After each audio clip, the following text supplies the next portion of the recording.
Hello students, we were discussing about the life processes, that is the first chapter of the biology of class 10th. We were discussed about nutrition के types हमने पढ़े थे, autotrophic and heterotrophic nutrition. Autotrophic nutrition हमने detail में पढ़ा था, that is in plants. Heterotrophic nutrition में holozoic nutrition के बारे में हमने जाना था, nutrition in amoeba and nutrition in human beings. पूरा प्रोसेस मैंने आपको बताया था. नाउ एनसीईआरटी में एक छोटा सा टॉपिक है, that is called dental caries. Dental caries start करने से पहले सबसे पहले डेंटल कैरीज जो है वो रिलेटेड होता है आपके टूथ से रिलेटेड होता है. तो पहले हम टूथ का स्ट्रक्चर देखते हैं कि टूथ का स्ट्रक्चर कैसा होता है. टूथ एक ऐसा वर्ड है जो कि सिंगुलर है and teeth are the plural form में हम यूज़ करते हैं. तो it is the structure of the tooth which you can see in the diagram.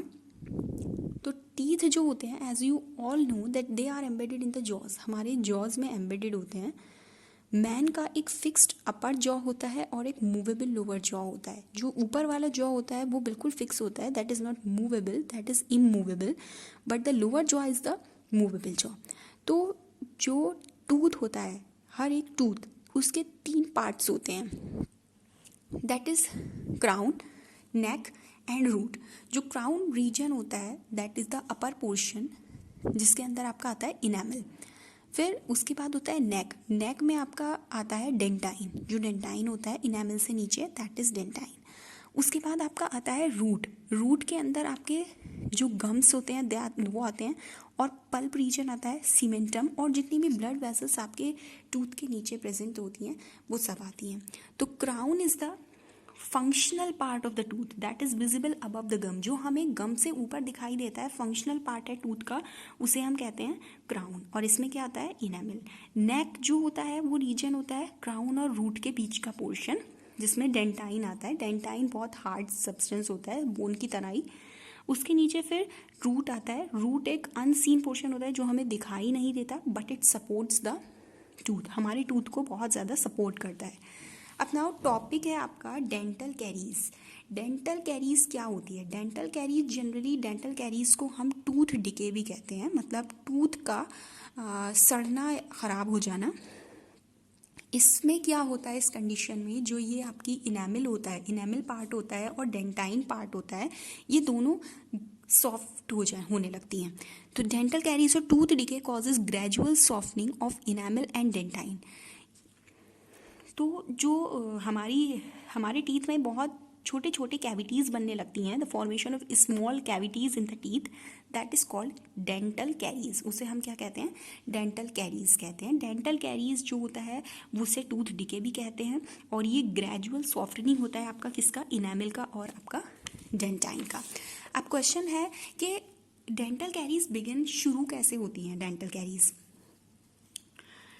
तो जब हम कोई भी शुगर सब्सटेंस खाते हैं तो क्या होता है, जो बैक्टीरिया है उसके ऊपर एक्ट करना स्टार्ट करेगा, उस शुगर के ऊपर, और एसिड्स प्रोड्यूस करेगा, जो कि क्या कर देगा, बहुत ज़्यादा सॉफ्ट कर देगा आपके इनेमल को और डीमिनरलाइज कर देगा इनेमल को. जो आपका हार्ड सब्सटेंस है उसको क्या कर देगा वो बैक्टीरिया, एसिड्स प्रोड्यूस करके डीमिनरलाइज कर देगा और सॉफ्ट कर देगा. डीमिनरलाइज का मतलब है जिनके अंदर मतलब मिनरल प्रेजेंट है, तो उसमें से मिनरल की जो क्वांटिटी होगी वो ख़त्म करने लगेगा. तो एसिड्स एक वर्ड आया है. एसिड क्या होता है, एसिड कोई भी एक ऐसा सब्सटेंस होता है जो अगर किसी के भी हाथ पर या किसी पर भी पड़ जाता है तो बर्न हो जाता है.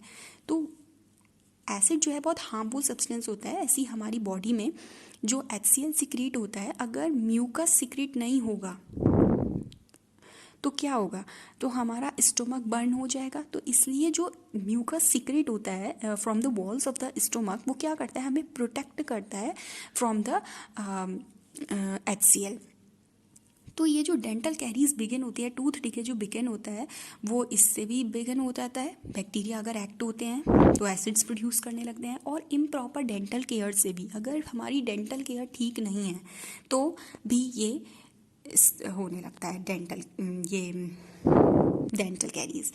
अब डेंटल कैरीज से आगे एक और कंडीशन अगर होने लगती है, that is called dental plaque. Dental plaque क्या है, what harm it can do, harm क्या करती है ये। आपने देखा होगा बहुत से लोगों के जो टीथ हो जाते हैं वो येलो कलर के सब्सटेंस हो जाते हैं, तो उसी वही होती है डेंटल प्लैक। अब ये डेंटल प्लैक होती क्या है, जो बैक्टीरियल सेल के मासेस होते हैं वो फूड पार्टिकल्स के साथ में स्टिक होने लगते हैं हमारी टीथ में और डेंटल प्लैक बनाने लगते हैं। मतलब बहुत दिन के बाद क्या होता है, अगर ठीक से देखभाल नहीं होती है, प्रॉपर डेंटल केयर नहीं होती है, तो क्या होता है, ये जो बैक्टीरियल सेल्स हैं ये स्टिक करने लगते हैं फूड पार्टिकल के साथ में और एक डेंटल प्लैक बना लेते हैं।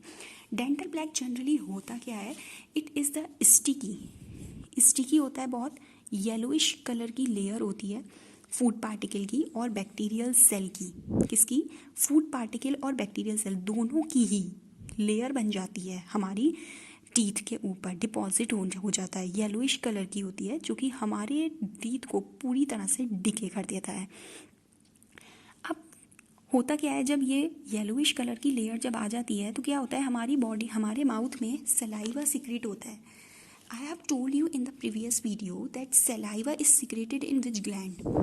मैंने ये पूरा डिस्क्रिप्शन आपको पढ़ाया था कि सलाइवा किस ग्लैंड से सीक्रेट होता है। आप मुझे ये बताएंगे कि सलाइवा किस से सीक्रेट होता है। You can comment in the comment box. तो जब ये डेंटल प्लैक हो जाता है, स्टिकी येलोइश लेयर प्रेजेंट हो जाती है टीथ पर, तो सलाइवा रीच नहीं कर सकता टूथ के सरफेस पर, can not reach the tooth surface to neutralize the acid. वो क्या करेगा, जो सलाइवा होता है वो क्या करता है, हमारी एसिड को न्यूट्रलाइज कर देता ताकि वो हार्म ना पहुंचा सके हमें। तो ये जो सलाइवा होता है, अगर जब जो भी येलोइश लेयर आपके टीथ पर आ गई है तो जो सलाइवा है वो न्यूट्रलाइज नहीं कर पाएगा एसिड को और जो प्लैक है कवर कर लेगा वो टीथ। तो dental plaque leads to tooth decay और डेंटल प्लैक से भी क्या हो जाती है, हमारी टूथ डिके हो जाता है, मतलब टूथ जो है वो बिल्कुल सड़ने लगते हैं, ख़राब होने लगते हैं। अब हमें ये जो फॉर्मेशन है प्लैक की, इसको हम कैसे प्रिवेंट कर सकते हैं, how it can be done. तो ब्रशिंग हमें करनी चाहिए after eating, removes the plaque को रिमूव करने के लिए brushing the teeth after eating before bacteria produce acids. मतलब बैक्टीरिया को एसिड्स प्रोड्यूस करने से पहले ही हमें क्या कर लेना चाहिए, ब्रश कर लेनी चाहिए टीथ को। अगर हम अनट्रीट करेंगे, इसको अनदेखा करेंगे, तो क्या होगा, ये हम जो डेंटल कैरीज हैं ये पूरा आपके पल्प तक चला जाएगा, आपकी जो नर्व्स हैं वो सब बेकार होने लगेंगी, आपको क्या होगा, इन्फेक्शन होने लगेगा और इन्फ्लामेशन कहते हैं सूजन होने लगेगी। So this is all about the dental caries. बहुत इंपॉर्टेंट है, ये आता है कि डेंटल प्लैक क्या होता है, क्या हार्म करता है और डेंटल कैरीज क्या होती हैं। So this is all about the video. Thank you.